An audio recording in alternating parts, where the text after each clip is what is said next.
The pop music world has seen countless boy bands rise and fall, but few have left a legacy as impactful as Westlife. From their record-breaking hits to their unforgettable harmonies, this Irish group captured the hearts of millions worldwide. But where did they go? Welcome back to Bizarre Society, where today, we're diving into the story of Westlife. Westlife began in the late 1990s when Simon Cowell and Lewis Walsh joined forces to create Ireland's next big music sensation. But before we delve into their formation, let's take a closer look at the band's members and their individual stories.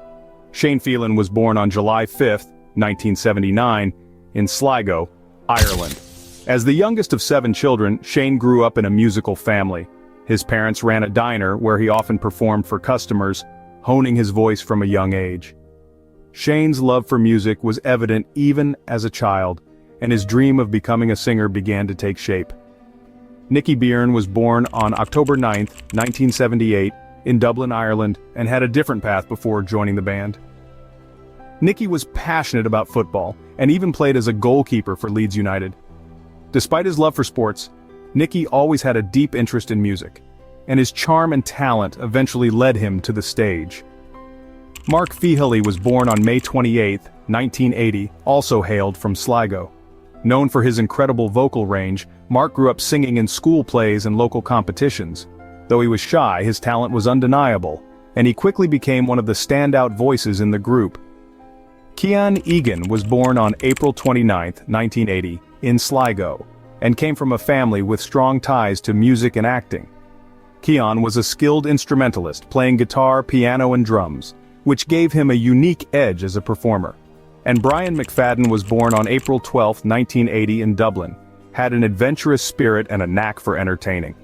Before joining the group, Brian dabbled in comedy, acting, and even songwriting. Shane, Mark, and Cian first performed together in a local band called IOU. Their talent caught the attention of Lewis Walsh, who saw their potential but felt they needed a stronger lineup. Auditions were held in Dublin where Nicky Byrne and Brian McFadden were selected to join the group, creating the final lineup of Westlife. Under Simon Cowell's guidance, Westlife was born and they quickly began their ascent to stardom. Their debut single, Swear It Again, was released in 1999, and it topped charts in Ireland and the UK, marking the beginning of their reign as one of the most successful boy bands in history. Their self-titled debut album went multi-platinum, and hit singles like If I Let You Go and Flying Without Wings solidified their place in pop culture. The band became known for their powerful ballads and impeccable harmonies.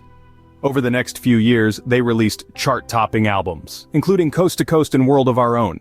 By 2003, they had achieved a record-breaking 12 UK #1 singles, cementing their legacy in the music industry.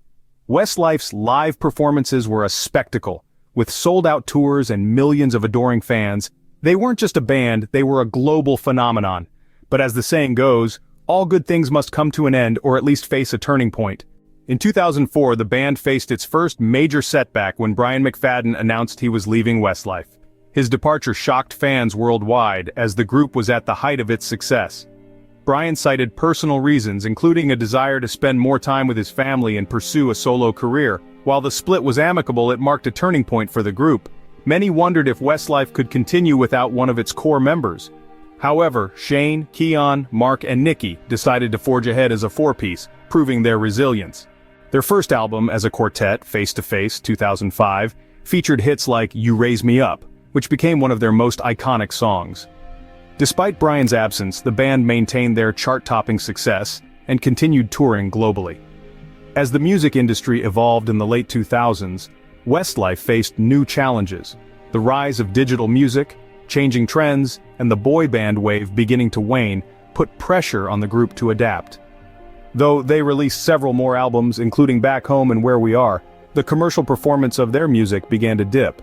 Behind the scenes, the members were grappling with their own personal struggles. Shane Phelan, for instance, faced severe financial difficulties due to failed property investments during the Irish economic crash. By 2012, he was forced to declare bankruptcy, a humbling moment for one of pop music's biggest stars. Despite these struggles, the group continued to perform with the same passion that had defined their career. However, after 14 years together, they announced in 2011 that they would be disbanding. Their farewell tour in 2012 was an emotional goodbye, with fans around the world coming together to celebrate their legacy. After Westlife disbanded, each member embarked on their path. Shane Filan faced significant financial challenges due to a failed property investment, but he channeled his struggles into his music. His solo albums, including You and Me and Love Always, showcased his resilience and artistry. Nicky Byrne transitioned into television and radio, becoming a successful host on Dancing with the Stars Ireland. He also represented Ireland in the Eurovision Song Contest in 2016 with his song Sunlight. Mark Feehally took a step back from the spotlight to focus on his personal life. He publicly came out as gay in 2005, becoming a beacon of representation for the LGBTQ+ community. Mark later pursued a solo career and embraced fatherhood in 2019 through surrogacy. Keon Egan explored reality TV, winning I'm a Celebrity, Get Me Out of Here in 2013. He also became a coach on The Voice of Ireland and released a solo album. Brian McFadden, who left the group years earlier, pursued a solo career in television projects but struggled to replicate the success he had with Westlife. In 2018, much to the delight of their fans, Westlife announced their reunion. The band, minus Brian, released the album Spectrum, which debuted at #1 in the UK and Ireland. Their 20 tour celebrated 2 decades of Westlife and reaffirmed their place as pop icons. Just as they were hitting their stride again, the COVID-19 pandemic brought the world to a halt. Like many artists, Westlife had to postpone tours and adapt to the new reality. However, they used the downtime to connect with fans online and work on new music. As of today, Westlife remains active, with members juggling their professional and personal lives. The group continues to tour and create music. What do you think about Westlife's incredible journey? Let us know in the comments below. If you enjoyed today's video, tap the link to watch our recent episode on 10 shocking facts about Lil Wayne. Don't forget to like and subscribe to Bizarre Society for more fascinating deep dives. See you next time. See.